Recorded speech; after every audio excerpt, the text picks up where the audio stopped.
అప్పుల బాధలు వెంటాడుతున్నాయా? అయితే 6JVR వారి జాతిరత్నాలు ధరించండి. వెల్కమ్ బ్యాక్ టు మనం టీవీ. నేను మీ పవన్ బెస్వాడ.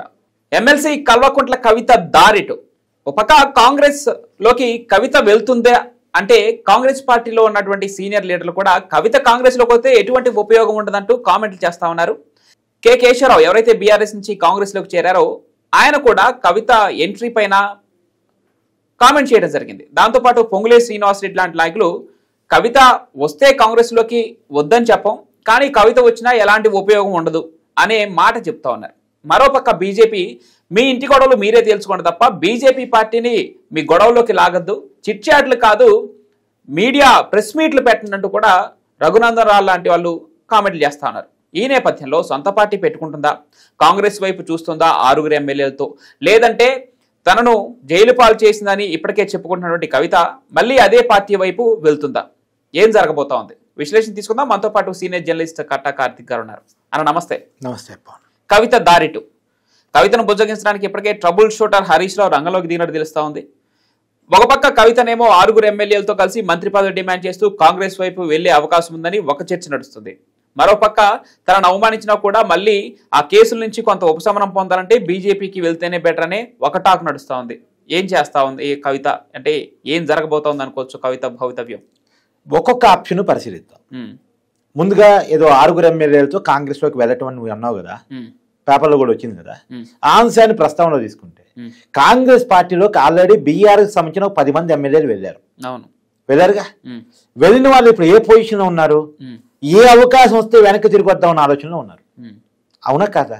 ఇప్పుడు దానం నాగేందర్ అనబడేటువంటి ఖైరతాబాద్ బీఆర్ఎస్ ఎమ్మెల్యే, అవును, అతను కాంగ్రెస్ పార్టీలో జాయిన్ అయ్యి కాంగ్రెస్ పార్టీ తరఫున సికింద్రాబాద్ ఎంపీగా కూడా పోటీ చేశాడు.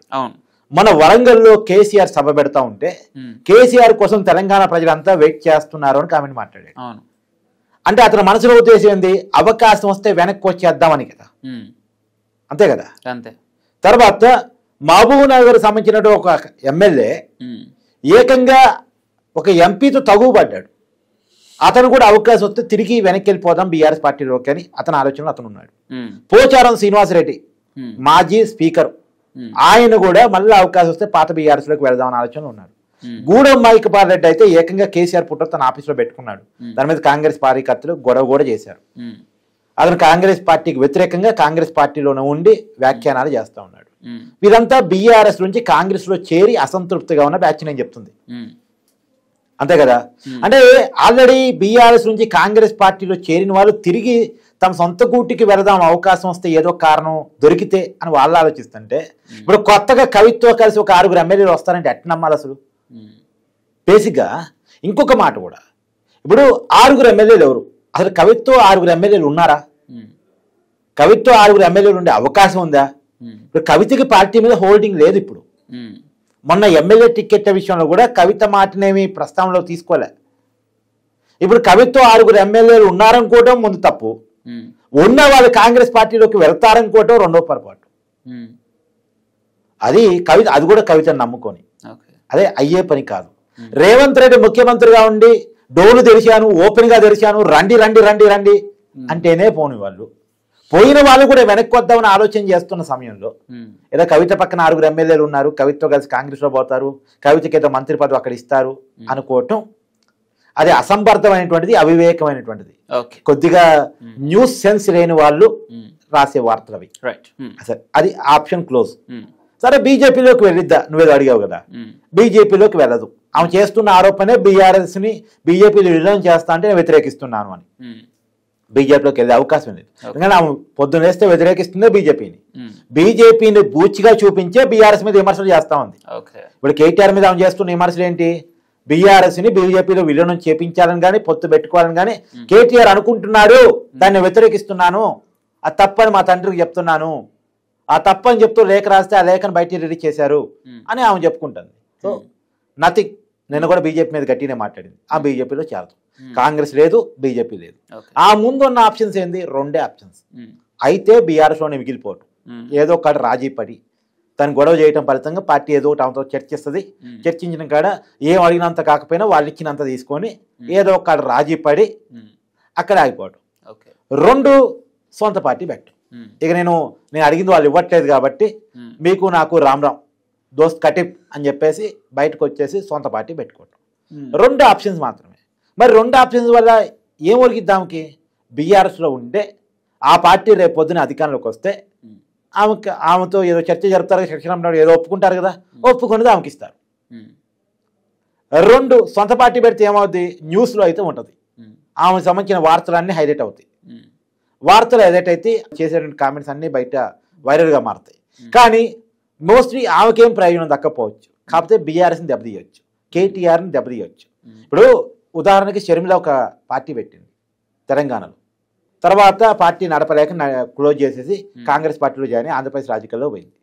నిజానికి జగన్మోహన్ రెడ్డితో విభేదించి బయటకు వచ్చింది వైసీపీ పార్టీ నుంచి. అంతకుముందు జగన్ అన్న వదిలిన బాణం. కానీ షర్మిల ఏం సాధించింది అంటే, షర్మిల సాధించింది ఏదన్నా ఉంది అంటే జగన్ దెబ్బతీయటం మాత్రమే. జగన్ ఓడిపోవటంలో షర్మిల ఒక కారణం, వన్ ఆఫ్ ది రీజన్. అదే రీజన్ కాదు, వన్ ఆఫ్ ది రీజన్, ఒక బిగ్ ఫ్యాక్టర్. ఎందుకంటే జగన్ని టీడీపీ తిట్టడం వేరు, బీజేపీ తిట్టడం వేరు, జనసేన తిట్టడం వేరు, షర్మిల తిట్టడం వేరు. సొంత చెల్లె చూసేవా నిన్ను నీ గురించి ఏం చెప్తుందో అంటారు కదా. అలా జగన్ ఇమేజ్ని డ్యామేజ్ చేయడంలో షర్మిల కీలక పాత్ర వహించింది. అంతే తనకు వచ్చిన ప్రయోజనం లేదు. తన ఏమైనా ఎంపీ అయిందా? లేదు. తన ఏమైనా ఎమ్మెల్యే అయిందా? ఎమ్మెల్యేని గెలిపించుకోగలిగిందా? ఎంపీగా పోటీ చేసి ఓడిపోయింది కదా. పైగా తెలంగాణ రాజకీయాలు కొత్త పార్టీ పెట్టినప్పుడు పాలేరు నుంచి నేను పోటీ చేస్తున్నాను ప్రకటన చేసింది, పాలేరులో ఆఫీస్ కట్టుకుంటున్నా అన్నది. చివరికి ఆ పార్టీ మూసేసి ఆంధ్రప్రదేశ్ రాజకీయాల్లోకి వెళ్ళిపోయింది. సో తన ప్రయోజనం ఇంకే, తన పర్సనల్గా ఏం ప్రయోజనం రాలే. తను ఏంటంటే ఏ వ్యక్తి మీద అయితే కోపంతో బయటకు వచ్చిందో అంటే వాళ్ళ అన్న మీద, ఆ వ్యక్తి మీద పగ తీర్చుకోగలిగిందేమో.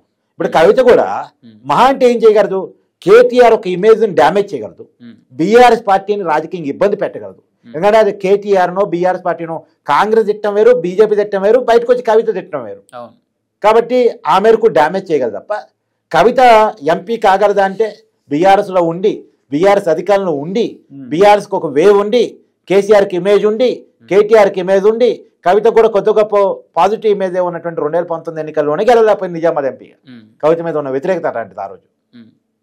ఆ రోజులోనే 2019 ఎన్నికల్లో నిజామాబాద్ ఎంపీ ఓడిపోయింది. 2014 గెలిచింది, 2019 ఓడిపోయింది.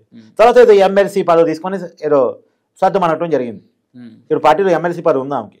సో కాబట్టి ఆమె బయటకు పోయి నాకు తెలిసి ఏం చేసిందంటే అది పెద్ద ప్రయోజనం ఏమి ఉండదు ఆమెకి. ఓకే, ఇక్కడ మరొక కోణం కూడా ఉంది. బీజేపీ నాయకులు చేసినటువంటి కామెంట్ ఏంటంటే, కవిత అసంతృప్తి అనేది టీ కప్పులో సునామీ అంట.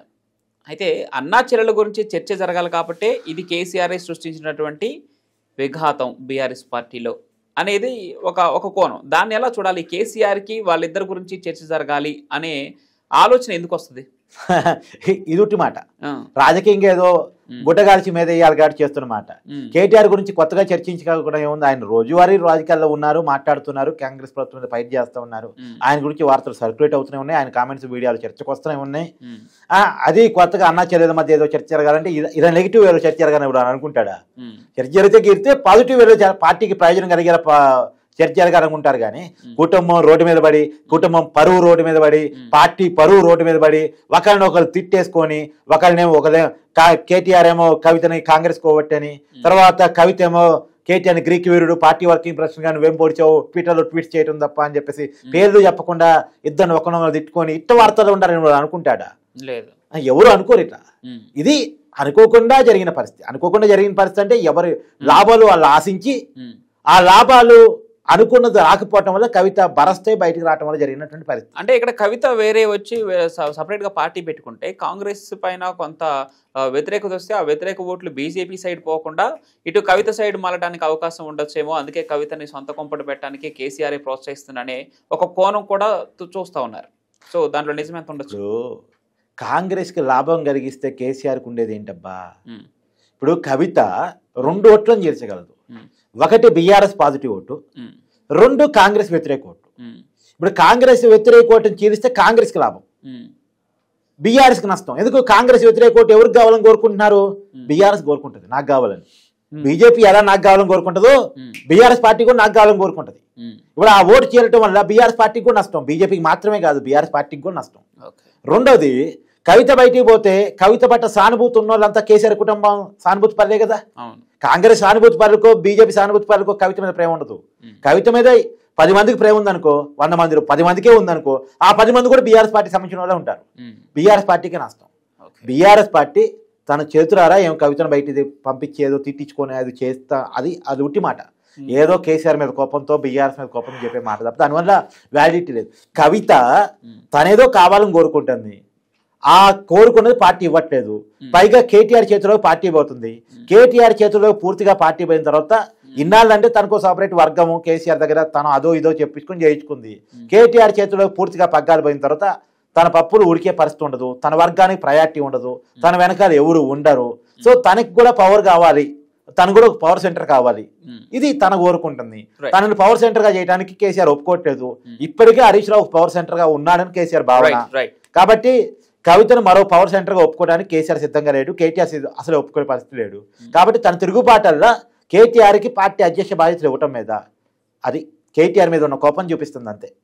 దాని ముందు 2 ఆప్షన్స్ మాత్రమే ఉన్నాయి. అయితే ఏదో ఒక రాజీ పడి సొంత పార్టీలో ఆగిపోవడం, లేదు బయటకు వచ్చి కొత్త పార్టీ పెట్టుకోవడం. కొత్త పార్టీ పెట్టుకున్న తనకి జరిగే ప్రయోజనం ఏదైనా ఉంది అంటే అది బీఆర్ఎస్ పార్టీని డ్యామేజ్ చేయడం, కేటీఆర్ పర్సనల్ గా డ్యామేజ్ చేయడం తప్ప తను సాధించగలిగేది ఏముండదు పెద్దగా నా ఉద్దేశం. Right, thank you.